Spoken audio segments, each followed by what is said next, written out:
नमस्कार मित्रांनो, वैशाली चॅनलमध्ये तुमचं खूप खूप मनापासून स्वागत आहे। आपण आज बनवणार आहे सोयाबीन वडा।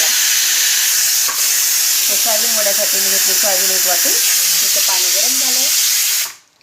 इथं पाणी गरम झाले। आता आपण याच्यात मध्ये गरम पाण्यात सोयाबीन टाकूया आणि पुढचं सगळं भाजीचं कट करून घेऊया। आता आपण सोयाबीन वड्याची तयारी करतोय। त्याच्यासाठी कांदा घेतलाय, लसूण घेतलाय, टमाटर आणि तेल गरम झाले। त्याच्यामध्ये आपण टाकूया जिरे मोहरी। कुठे गेली आपली जिरे मोहरी? हे बघा, मोहरी टाकली। मोहरी तडतडली चांगली की आपण त्याच्यामध्ये टाकूया जिरे। कांदा टमाटर चांगलं तळून झाले। आता आपण त्याचे सगळे मसाले टाकूया। हळद, मीठ, धना पावडर, लाल मिरची पावडर।